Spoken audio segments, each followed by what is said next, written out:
नमस्कार, मैं पेन वाजपेयी अपने YouTube चैनल मैं पेन वाजपेयी पे आपका बहुत बहुत स्वागत करता हूं।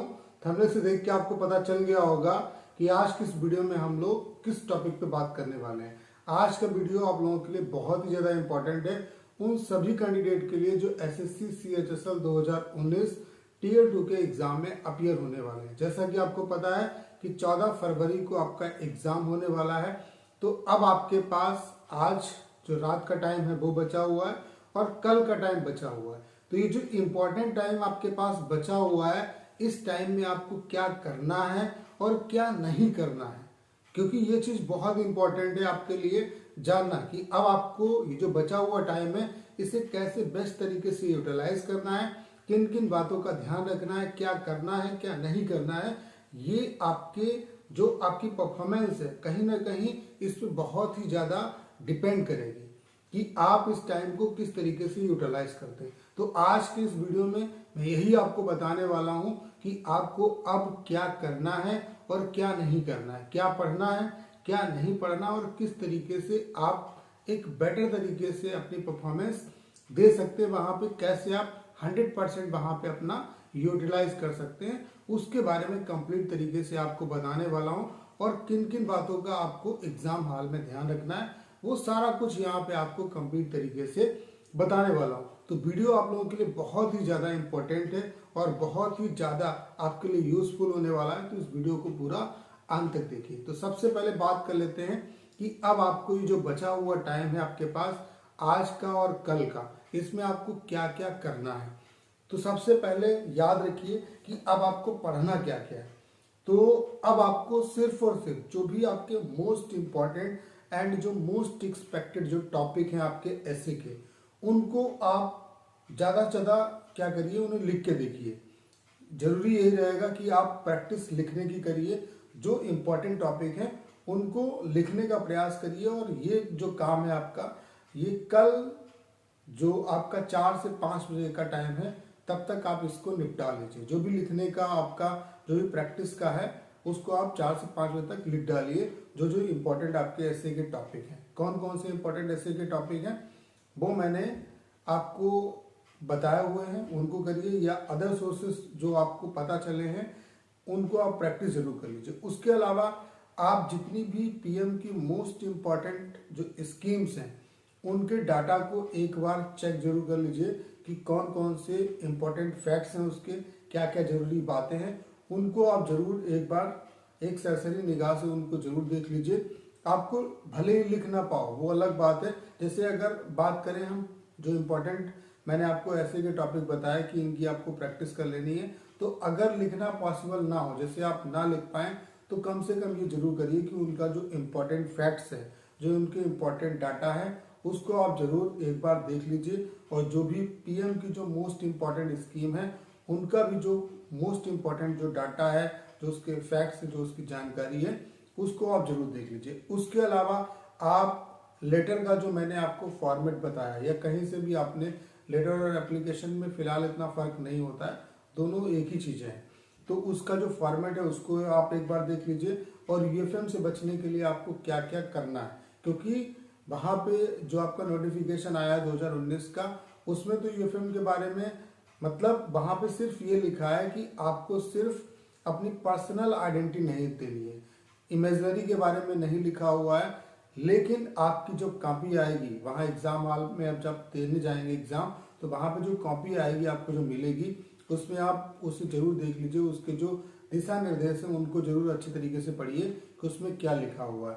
तो जरूरी ये आपके लिए रहेगा कि आप इमेजनरी और पर्सनल दोनों चीजों से बचिए, और उसके लिए आपको किस तरीके से लिखना है उन चीजों का आप ध्यान रखिए। क्योंकि हो सकता है UFM लगे ना लगे, तो इस कंफ्यूजन में ही मत रहिए। आप UFM मान के चलिए कि UFM लगेगा, और आपको पर्सनल और जो इमेजनरी दोनों जो आइडेंटिटी हैं उनको यूज नहीं करना है। इस चीज का आपको ध्यान रखना है।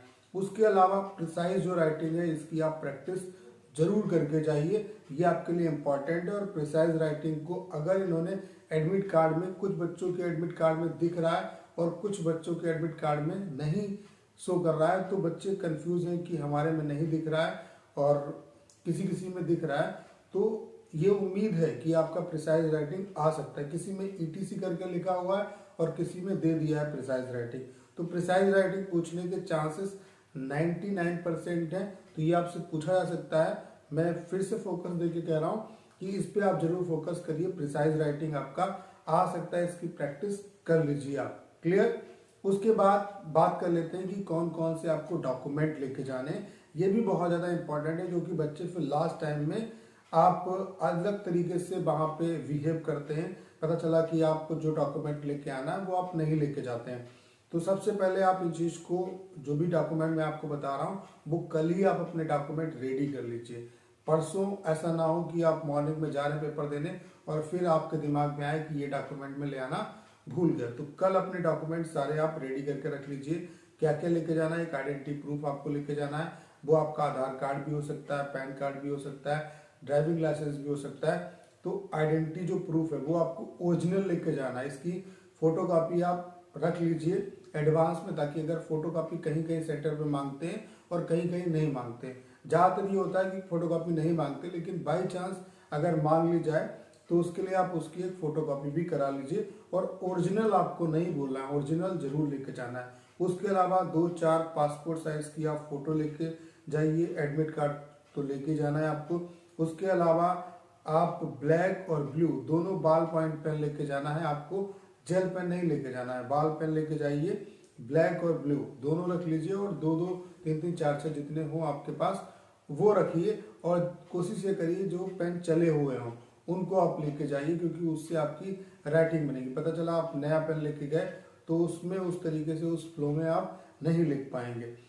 और उसके अलावा पेंसिल और रबर को भी लेके जाइए। ये आपकी किस में हेल्प करेगा, जो मैंने आपको बताया कि जैसे जो भी अगर आपका आता है ऐसे या लेटर या जो भी कंटेंट आपको लिखना है, तो सबसे पहले उसके बारे में एक रणनीति बनाइए, पूरा एक उसकी प्रोफार्मा बनाइए। वो एडमिट कार्ड के पीछे एक शार्ट फॉर्म में आप लिखिए, और फिर उसके बाद देन लिखना स्टार्ट करिए। ऐसा नहीं कि जैसे आपको टॉपिक मिला तुरंत आपने लिखना स्टार्ट कर दिया। तो इस चीज़ से आपको बचना है।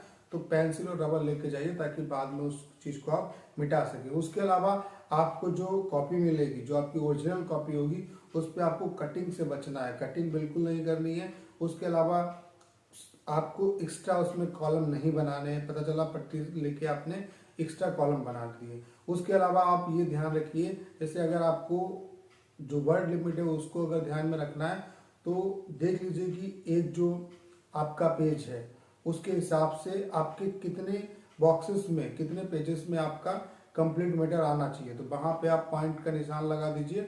तो इससे क्या है, आपको आइडिया लग जाएगा कि मुझे यहाँ से यहाँ तक में अपना जो मैटर है वो उसे कंप्लीट करना है। इस तरीके से आप वर्ड लिमिट को भी ध्यान में रख सकते हैं। उसके अलावा आप हर एक लाइन पे फोकस मत करिए कि यहाँ पे इतने मेरे मतलब लाइन हो गई या मेरे इतने वर्ड हो गए। तो इन चीज़ों पे आप फोकस मत करिए कि हर लाइन के वर्ड आप गिन रहे हैं। फोकस ओवरऑल कंटेंट पे करिए। और आपको इतनी आपकी मैंने प्रैक्टिस करा दी है कि आप अब अच्छे तरीके से लिख पाएंगे। जो भी आपकी मैंने प्रैक्टिस कराई है वो आपकी मोर देन इनफ है। और मैं ऐसा आपको विश्वास दिला सकता हूँ कि आप बहुत बहुत अच्छा स्कोर करने वाले हैं। उसके अलावा आपको, इसके अलावा जो भी मैंने डॉक्यूमेंट्स बताए, इसके अलावा आपको कुछ भी नहीं लेके जाना है। कोई भी और डॉक्यूमेंट आपको लेके नहीं जाना है। जो भी मैंने आपको डॉक्यूमेंट बताए वही आपको लेके जाना है। उसके अलावा और किन किन बातों का ध्यान रखना है कि जो कल आपके पास, जो आज का टाइम है और कल का टाइम, कल 9 बजे तक आप अपनी जितनी भी आपको प्रिपरेशन, जो भी इम्पोर्टेंट चीज़ें जो मैंने आपको बताई कि किन किन चीज़ों को आपको पढ़ना है, वो सारा कुछ अपना सिलेबस जो है वो कल 9 से 10 बजे तक कंप्लीट कर दीजिए। उसके बाद रिलैक्स तरीके से आराम से नींद लीजिए। ऐसा नहीं कि आप टेंशन में रहें कि मुझे ये पढ़ना है, ये मेरा छूट गया, ये नहीं पढ़ पाया, वो पढ़ पाया। तो इन चीज़ों से बचना है। तो कोशिश ये करिए कि आप 9 से 10 बजे तक फ्री हो जाइए। और इससे भी ज़्यादा बेटर ये रहेगा कि आप उससे पहले अपना सारा कुछ कंप्लीट कर लीजिए। आराम से एंजॉय करिए, एक मूवी देखिए, जो भी आपको एंजॉय करना है उस तरीके से आप एंजॉय करिए। और ज़्यादा आपको टेंशन लेना है कि आपका ये नहीं हो पाया, वो नहीं हो पाया, ये छूट गया, वो छूट गया। देखो, अगर आप ऐसा महसूस करें तो आप अकेले नहीं हैं। हर एक स्टूडेंट इस सिचुएशन में ऐसा ही महसूस करता है। तो आप नए नहीं हैं, आपको इन्हीं चीज़ों को तो अवॉइड करना है। क्या क्या अवॉइड करना है कि आपको ज़्यादा टेंशन नहीं लेनी, आपको रिलैक्स मोड में आप अपनी तैयारी को 9 से 10 बजे तक एंड कर दीजिए। उसके बाद आराम से अच्छी नींद लीजिए और प्रॉपर वे में आप एग्ज़ाम जब देने जाएंगे तो एग्ज़ाम ऐसा नहीं है कि आप प्रॉपर टाइम पे जाएं, कुछ टाइम पहले आप निकलिए ताकि एग्ज़ाम सेंटर पर आप पहले पहुंच जाएं। उसके अलावा एग्ज़ाम सेंटर में आपको जब बाहर आप जाते हैं, जैसे तुरंत एंट्री तो नहीं मिलती है, तो उससे पहले आप ज़्यादा बातचीत मत करिए, अपने आप को रिलैक्स महसूस करिए और वहाँ पे बस आपको ये सोचना है कि जितने भी स्टूडेंट आए मुझे इनमें से अपना बेस्ट दे के आना है, चाहे मुझे कंटेंट कैसा भी मिले।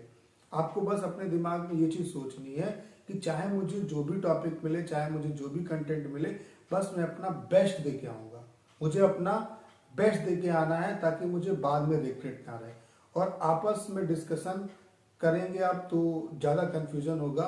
फिलहाल मैं तो आपको राय देता हूँ कि आप बात जो ज़्यादा बातें हैं उनको आप अवॉइड करिए और रिलैक्स वे में आप जाइए आराम से। और बस आपको दिमाग में यही चीज़ लानी है कि मुझे अपना बेस्ट दे के आना है और ये अपॉर्चुनिटी को मुझे जाने नहीं देना है।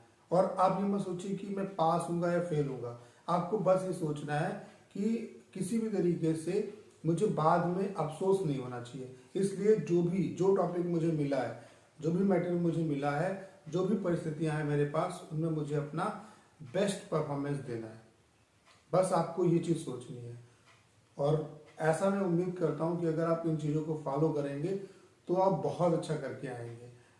और अगर कोई भी आपके दिमाग में कोई भी तरीके का अगर टेंशन आ रहा है तो इस चीज़ को, ये कॉमन है, इस चीज़ को ओवरकम करने का सबसे अच्छा तरीका है कि बस आप ये सोचिए, देखिए आप ये तो देख नहीं आए कि कौन सा टॉपिक आएगा, तो जो आपने पढ़ा है उस पर भरोसा रखिए और ईश्वर आपका साथ देगा, बिल्कुल देगा। अगर आपने स्टडी किया है तो बिल्कुल आप बेहतर तरीके से करके आएंगे।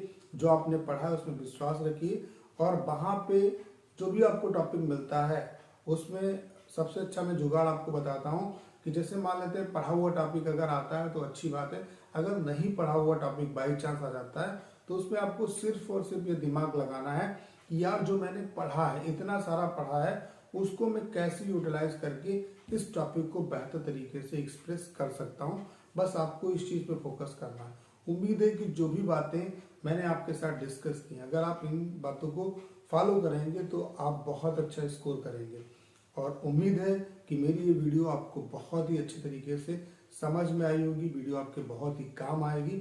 तो मेरी तरफ से सभी को बेस्ट विशेस। उम्मीद है कि आपका जो टियर 2 का एग्ज़ाम है वो बहुत अच्छा होगा और आप एग्ज़ाम को क्वालिफाई करेंगे। तो उम्मीद है कि आपको सारी बातें मेरी बेहतर तरीके से समझ में आई होगी। वीडियो अगर अच्छा लगा हो तो इसे अपने तक सीमित ना रखें, ज़्यादा से ज़्यादा स्टूडेंट के बीच में शेयर करें। और अगर आप चैनल पर नए हैं और आपने अभी तक इसे सब्सक्राइब नहीं किया है तो प्लीज़ चैनल को सब्सक्राइब करना ना भूलें।